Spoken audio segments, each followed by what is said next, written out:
Wonder of the Wasteland, Chapter 4. So as the slow, solemn days drifted onward, like the wonderful river which dominated the desert valley, it came to pass that the dreaming, pondering Adam suddenly awakened to the danger in this dusky-eyed maiden. The realization came to Adam at the still sunset hour when he and Margarita were watching the river slide like a gleam of gold out of the west. They were walking among the scattered mesquites along the sandy bank, a place lonesome and hidden from the village behind, yet open to the wide space of the river and valley beyond. The air seemed full of marvelous tints of gold and rose and purple. Majestic scene, beautiful and sad, needed life to make it perfect. Adam, more than usually drawn by Margarita's sympathy, was trying to tell her something of the burden on his mind, that he was alone in the world with only a hard gray future before him, with no one to care whether he lived or died. Then had come his awakening. It did not speak well for Margarita's conceptions of behavior, but it proved her a creature of heart and blood. To be suddenly enveloped by a wind of flame in the slender twining form of this girl of Spanish nature was for Adam at once a revelation and a catastrophe. But if he was staggered, he was also responsive, as in a former moment of poignancy he had vowed he would be. A strong and shuddering power took hold of his heart, and he felt the leap, the beat, the burn of his blood. When he lifted Margarita and gathered her in a close embrace, it was more than a hot upflashing of boyish passion that flushed his face and started tears from under his tight-shut eyelids. It was a sore hunger for he knew not what, a gratefulness that he could express only by violence, a yielding to something deeper and more far-reaching than was true of the moment. Adam loosened Margarita's hold upon his neck and held her back from him so he could see her face. It was sweet, rosy. Her eyes were shining, black and fathomless as night, soft with a light that had never shone upon Adam from any other woman's. "Girl, do you love me?" he demanded, and if his voice broke with the strange eagerness of a boy, his look had all the sternness of a man. "Ah," whispered Margarita. You big-hearted girl," he exclaimed with a laugh that was glad, yet had a tremor in it. "Margarita, I must love you, too, since I feel so queer." Then he bent to her lips, and from these first real kisses that had ever been spent upon him by a woman, he realized in one flash his danger. He released Margarita in a consideration she did not comprehend, and in her pouting reproach, her soft-eyed appeal, her little brown hands that would not let go of him, there was further menace to his principles. Adam, gay and teasing, yet kindly and tactfully, tried to find a way to resist her. "Señorita, someone will see us," he said. "Who cares? But child, we must think. Señor, no woman ever thinks when love is in her heart and on her lips." Her reply seemed to rebuke Adam, for he sensed in it what might be true of life rather than just of this one little girl, swayed by unknown and uncontrollable forces. She appeared to him then subtly and strongly, as if there was infinitely more than willful love in her. But it did not seem to be the peril of her proffered love that restrained Adam so much as the strange consciousness of the willingness of his spirit to meet hers halfway. Suddenly Margarita's mood changed. She became like a cat that had been purring under a soft, agreeable hand and then had been stroked the wrong way. "Señor, think he love me?" she flashed, growing white. "Yes, I said so, Margarita. Of course I do," he hastened to assure her. Maybe you a gringo liar." Adam might have resented this insulting hint, but for his uncertainty of himself, his consequent embarrassment, and his thrilling sense of the nearness of her blazing eyes. What a little devil she looked. This did not antagonize Adam, but it gave him proof of his impudence, of his dreaming carelessness. Margarita might not be a girl to whom he should have made love, but it was too late. Besides, he did not regret that, only he was upset. He wanted to think. "If the grande signor trifle, Margarita will cut out his heart." This swift speech, inflexible and wonderful, with a passion that revealed to Adam the half-savage nature of a woman whose race was alien to his, astounded and horrified him, and yet made his blood tingle wildly. "Margarita, I do not trifle," replied Adam earnestly. "God knows I'm glad you care for me. How have I offended you? What is it you want?"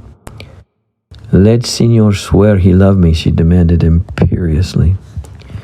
Adam answered to that with the wildness that truly seemed flashing more and more from him, and the laughter and boldness on his lips hid the gravity that had settled there. He was no clod. Under the softness of him hid a flint that struck fire. As Margarita had been alluring and provocative, then as furious as a barbarian queen, so she now changed again to another personality in which it pleased her to be proud, cold, aloof, an outraged woman to be wooed back to tenderness if, at the last moment of the walk home, Margarita invents signs of another sudden transformation. Adam appeared not to note them. Leaving her in the dusk at the door where the Signora sat, he strode away to the bank of the river. When he felt himself free and safe once more, he let out a great breath of relief. "Whew, now I've done it. So she'd cut out my heart, eh? And I had to swear I loved her, the little savage, but she's amazing and she's adorable with all her cat claws. Wouldn't Gerd rave over a girl like Margarita? And here I am standing on my 2 feet in possession of all my faculties. Adam Larry, a boy who thought he had principles, yet now I'm a ranting lover of a dark-skinned, black-eyed slip of a greaser girl. It can't be true." With that outburst came sobering thought. Adam's resolve not to ponder and brood about himself was as if it had never been. He knew he'd never make such a resolve again. For hours he strolled up and down the sandy bank, deep in thought, yet aware of the night and the stars, the encompassing mountains, and the silent, gleaming river winding away in the gloom. As he had become used to being alone out in the solitude and darkness, there had come to him a vague, awakening sense of their affinity with his nature. Success and people might fail and betray him, but the silent, lonely starlit nights were going to be teachers, even as they had been to the wise men of the Arabian wastes. Adam at length gave up in despair and went to bed, hoping in slumber to forget a complexity of circumstance and emotion that seemed to him an epitome of his callow helplessness. The desert began to loom to Adam as a region inimical to comfort and culture. He'd almost decided that the physical nature of the desert was going to be good for him, but what of its spirit, mood, passion as typified by Margarita Arenas? Adam could ask himself that far-reaching query, and yet all the answer he got was a rush of hot blood at memory of the sweet fire of her kisses. He saw her to be a simple child of the desert, like an Indian, answering to savage impulses, wholly unconscious of what had been a breach of womanly reserve and restraint. Was she good or was she bad? How could she be bad if she didn't know any better? Thus Adam pondered and conjectured and cursed his ignorance and lamented his failings, all the time honest to acknowledge that he was fond of Margarita and drawn to her. About the only conclusion he formed from his perplexity was that one that he owed it to Margarita to live up to his principles. At this juncture, he recollected Merivale's significant remarks about the qualities needed by men who were to survive in the desert, and his nobler sentiments suffered a rout. The suddenness, harshness, fierceness of the desert grafted different and combating qualities upon a man, or else it snuffed him out like a candle blown by a gusty wind. Next morning, as every morning, the awakening was sweet, fresh, new, hopeful. Another day, and the wonderful dry keenness of the air, the colors that made the earth seem a land of enchantment, were enough in themselves to make life worth living. In the morning, he always felt like a boy. Margarita's repentance for her moods of yesterday took a material turn in the preparation of an unusually good breakfast for Adam. He was always hungry, and good meals were rare.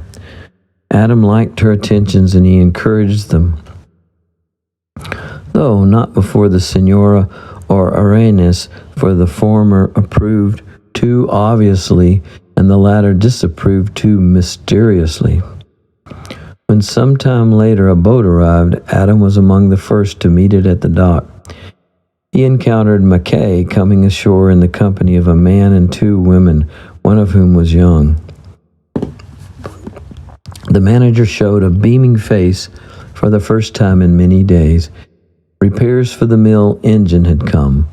Mackay at once introduced Adam to the party, and it so turned out that presently the manager, who was extremely busy, left his friends for Adam to entertain.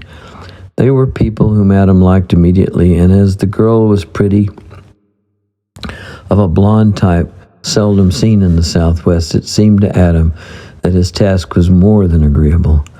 He showed them around the little village and then explained how interesting it would be for them to see the gold mill. How long a time it seemed since he had been in the company of a girl like those he had known at home. She was merry, intelligent, a little shy. He was invited aboard the boat to have lunch with the mother and daughter. Everything tended to make this a red-letter day for Adam. The hours passed all too swiftly, and time came for the boat to depart. When the boat swung free from the shore, Adam read in the girl's eyes the thought keen in his own mind that they would never meet again. The round of circumstances might never again bring a girl like that into Adam's life, if it were to be lived in these untrodden ways. He waved his hand with all the eloquence which it would express. Then the obtruding foliage on the bank hid the boat, and the girl was gone. His last thought was a selfish one, that his brother Gerd would not see her at Ehrenberg. Some of Mackay's laborers were working with unloaded freight on the dock, his laborers. One of these was Reagan, the little Irishman who had been keen to mark Adam on several occasions. He winked at Mackay and pointed at Adam. "Mac, sure that boy is a devil with the women." Mackay roared with laughter and looked significantly past Adam as if this mirth was not wholly due to his presence alone. Someone else seemed implicated. Suddenly Adam turned. Margarita stood there with face and mien of a tragedy queen, and it seemed to Adam that her burning black eyes did not see anything in the world but him. Then with one of her swift actions, graceful and lithe, yet violent, she wheeled and fled. "Oh, Lord," murmured Adam, aghast at the sudden dawning significance of the case. He had absolutely forgotten Margarita's existence. Most assuredly she had seen every move of his with her big eyes and read his mind too. He could not see the humor of this situation at the moment, but as he took a short cut through the shady mesquites toward his hut, he presently espied Margarita in ambush. What fiendish glee this predicament of his would have aroused in his brother Gerd. Adam, the lofty, supercilious, had come a cropper at last. Such would have been Gerd's scorn and rapture. Margarita came rushing from the side right upon him, even as he turned. So swiftly she came that he could not get a good look at her, but she appeared a writhing, supple little thing, instinct with fury. Hissing Spanish maledictions, she flung herself upward, and before he could ward her off, she had slapped and scratched his face and beat wildly at him with her flying brown fists. He thrust her away, but she sprang back. Then suddenly, hot with anger, he grasped her and, jerking her off her feet, he shook her with far from gentle force and did not desist till he saw that he was hurting her.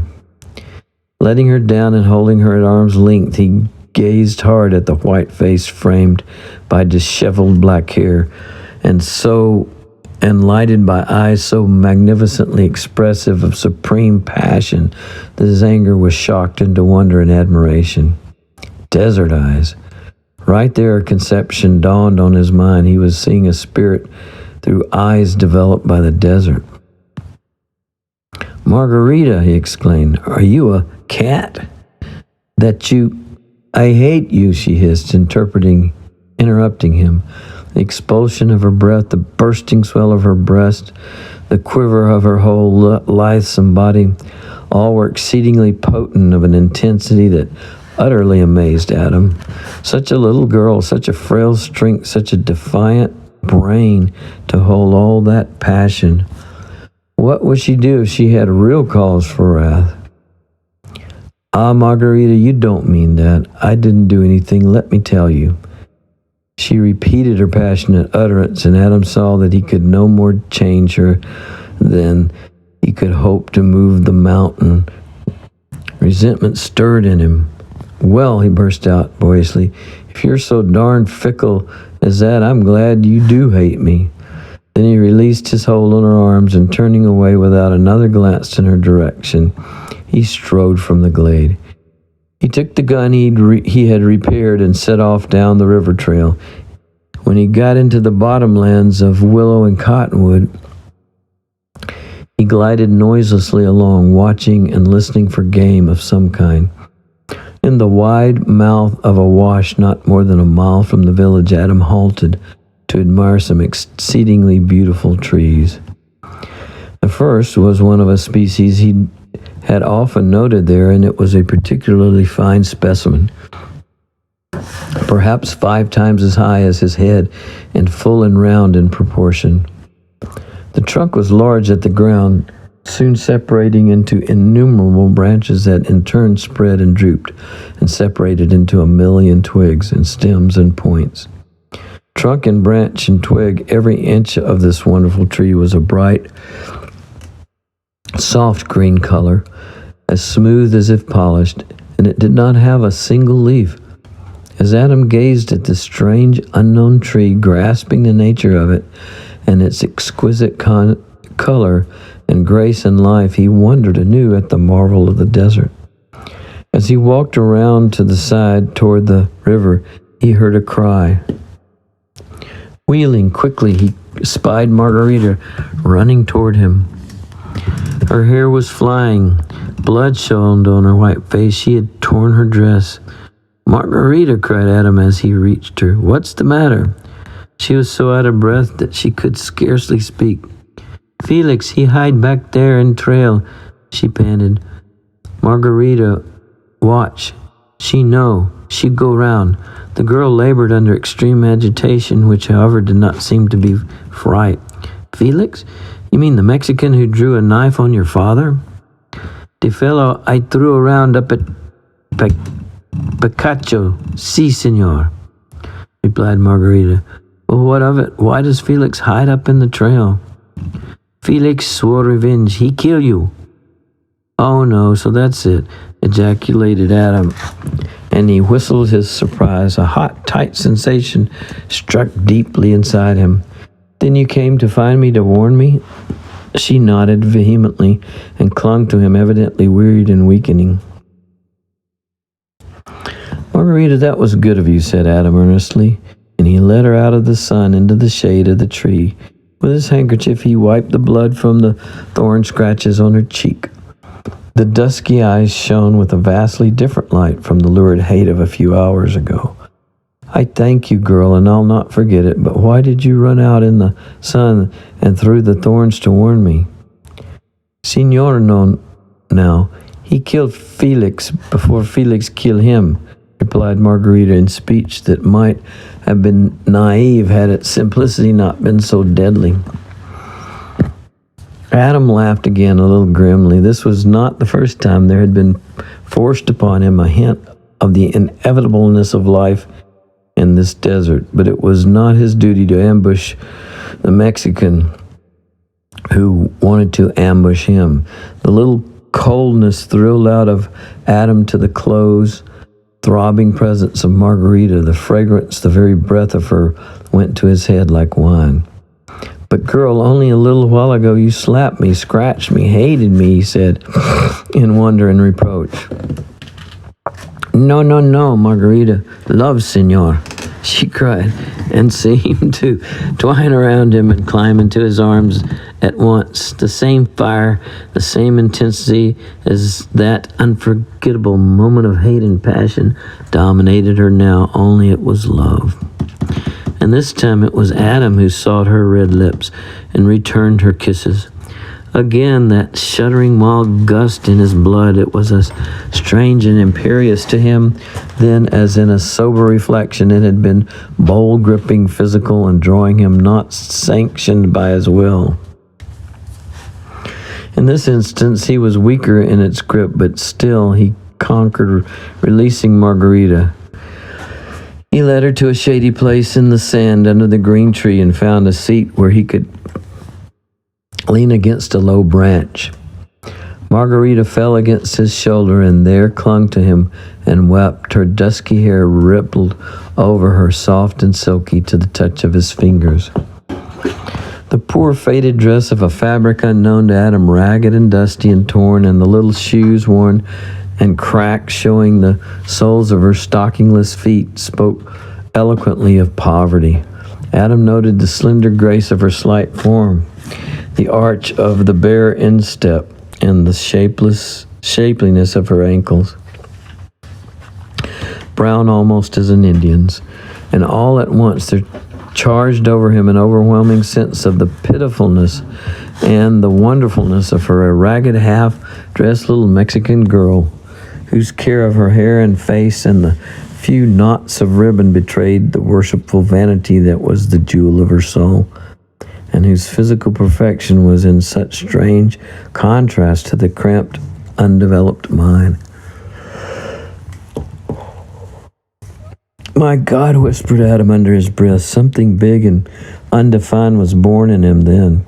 He saw her, he pitied her, he loved her, he wanted her, but these feelings were not so much what constituted the bigness and vagueness that waved through his soul.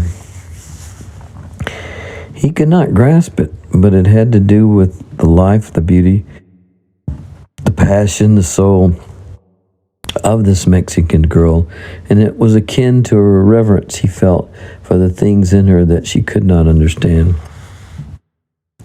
Margarita soon recovered and assumed a demeanor so shy and modest and wistful that Adam could not believe she was the same girl. Nevertheless, he took good care not to awaken her other characteristics. Margarita, what is the name of this beautiful tree? He asked. Palo Verde. It means green tree. It interested him then to instruct himself further in regard to the desert growths that had been strange to him, and to this end he led Margarita from one point to another, pleased to learn how familiar she was with everything growing. Presently Margarita brought to Adam's gaze a tree that resembled smoke. So blue-gray was it, so soft and hazy against the sky, so columnar and mushrooming. What a strange, graceful tree, and what deep blue blossoms it bore. Upon examination, Adam was amazed to discover that every branch and twig of this tree was a thorn. A hard, cruel, beautiful tree of thorns that a little distance resembled smoke. Hello, Christi, murmured Margarita, making the sign of the cross. And she told Adam that this was the crucifixion tree, which was the species that furnished the crown of thorns for the head of Christ. Sunset ended several happy and profitable hours for Adam. He'd not forgotten about the Mexican Felix, and had thought it just as well to let time pass and to keep out of trouble as long as he could. He and Margarita reached home without seeing any sign of Felix. Uranus, however, had espied the Mexican sneaking around, and he warned Adam in no uncertain terms. Maryville, too, had a word for Adam's ear, and it was significant that he did not advise a wading course. In spite of all Adam's reflections, he did not need a great deal of urging. After supper, he started off for Picacho with Uranus and a teamster who was freighting supplies up to the camp. Picacho was in full blast when they arrived. The dim lights, the discordant yells, the raw smell of spirits, the violence of the crude gambling hall worked upon Adam's already excited mind, and by the time he had imbibed a few drinks, he was ready for anything, but they did not find Felix. Then Adam, if not half drunk, at least somewhat under the influence of a rum, started to walk back to his lodgings. The walk was long, and by reason of the heavy dragging sand, one of considerable labor. Adam was in full possession of his faculties when he reached the village, but his blood was hot from the exercise, and the excitement of the prospective battle of the early evening had given way to an excitement of the senses and the youthful romance felt in the dark, the starlight, the wildness of the place. So when, in the pale gloom of the mesquites, Margarita glided to him like a lithesome spectre, to enfold him and cling and whisper, Adam had neither the will nor the heart, nor the desire to resist her. End of chapter 4.